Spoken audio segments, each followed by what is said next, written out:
राधे राधे। चलिए प्रसंग आगे करते हैं। शंकर जी ने जो मुझे सपना आदेश दिया है उसके अनुसार मुझे अयोध्या में चलना चाहिए। भगवान ने धरती का भार हरण करने के लिए अवतार लिया हुआ है।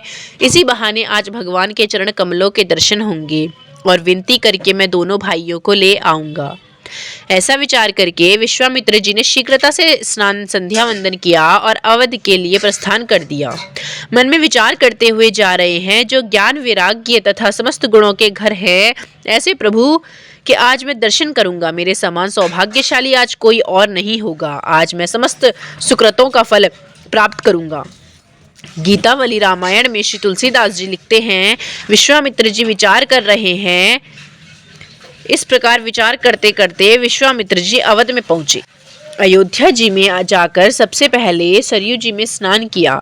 यद्यपि बक्सर से स्नान करके आए थे, फिर भी यहाँ आकर स्नान किया। इसके दो कारण हैं। पहला कारण तो यह है, जब भी हम कहीं तीर्थ में जाएं तो वहां जाकर स्नान करना चाहिए। आजकल लोग तीर्थों में तो जाते हैं, रूम लेते हैं, वही रूम में नहा लेंगे, फिर मंदिर में दर्शन करेंगे, फिर भाग जाएंगे। ऐसा नहीं करना चाहिए। तीर्थ का पहला नियम है, वहाँ नदी इत्यादि में स्नान करना चाहिए, उसके बाद दर्शन करना चाहिए। इस तीर्थ की मर्यादा के लिए विश्वामित्र जी ने सरयू जी में स्नान किया।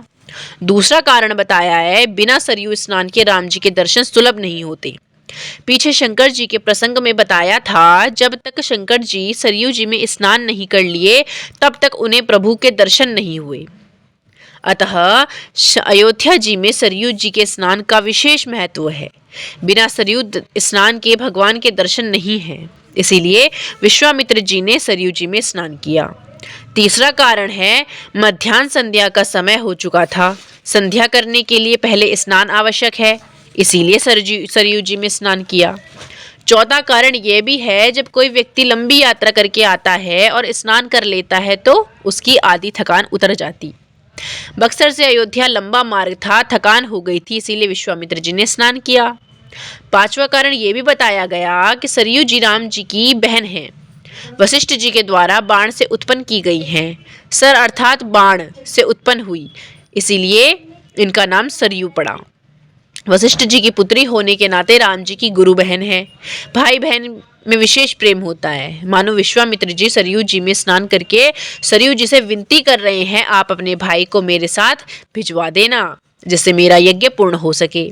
इसीलिए सरयू जी में स्नान किया। इस प्रकार संतों ने 5 कारण बतलाए। विश्वामित्र जी ने सरयू में स्नान किया और फिर महाराज दशरथ जी के पास गए। द्वारपालों से कहा, जाकर महाराज को सूचना दो, बक्सर वाले बाबा का आगमन हुआ है। द्वारपालों ने जाकर महाराज दशरथ से कहा कि आपके यहाँ पे कोई महाराज आए हैं। महाराज दशरथ मंत्रिमंडल के साथ चिंतित बैठे हुए थे। उसी समय द्वारपालों ने कहा, महर्षि विश्वामित्र का आगमन हुआ है। इतना सुनते ही दशरथ जी प्रसन्न हो गए। महाराज दशरथ संत समाज को लेकर द्वार पर आए, विश्वामित्र जी का स्वागत किया, अपने आसन पर लाकर बिठाया, चरणों को धोकर अनेकों प्रकार से पूजन किया, अपने आसन पर बिठाया, सुंदर भोजन करवाया, भोजन करके विश्राम किया। महाराज दशरथ ने 4 भाइयों को बुलवाकर प्रणाम करवाया। जैसे ही विश्वामित्र जी ने राम जी को देखा, आज विश्वामित्र जी विधेय हो गए। राम जी का मुख उस प्रकार देखते रह गए जैसे चकोर पूर्ण चंद्र को देखता है। दशरथ जी ने कहा, हे मुनिनाथ, आज आपने किस प्रकार कृपा की है? आपका आगमन किस उद्देश्य से हुआ है? आपके कहने मात्र से विलंब हो सकता था, लोकों में करने में विलंब नहीं होगा। विश्वामित्र ने कहा, मैं यहाँ आया तो कुछ मांगने ही हूँ। मैंने एक यज्ञ किया है, उस यज्ञ में असुर विघ्न डालते हैं, जिसके लिए मैं आपसे कुछ मांगने आया हूँ। दशरथ जी ने कहा, आप आदेश करें, मैं किस प्रकार आपकी सहायता कर सकता हूँ? तब विश्वामित्र जी ने कहा, आप हमें लक्ष्मण के साथ राम को दे दो। दशरथ जी ने कहा, मैं आपको राम नहीं दे सकता, मांगने पर हमारा पद हट जाएगा। जब विश्वामित्र जी आए थे तब उन्हें मुनि कहा गया था, लेकिन मांगने पर वो मुनि से विप्र हो गए। दशरथ जी ने कहा, हे विप्र, आपने विचार के नहीं बोला। जीवन में सबसे बुरा मांगना होता है।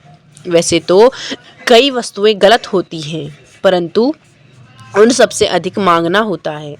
अकबर के 9 रत्नों में से एक गंग कवि कहते हैं। क्या कहते हैं आगे का प्रसंग नेक्स्ट वीडियो में। तब तक के लिए जय श्री राधे, जय श्रीमन नारायण। आप ऐसे प्रसंगों के लिए मिस नोडियल ऑफिशियल चैनल को लाइक शेयर सब्सक्राइब सपोर्ट दिखा सकते हैं।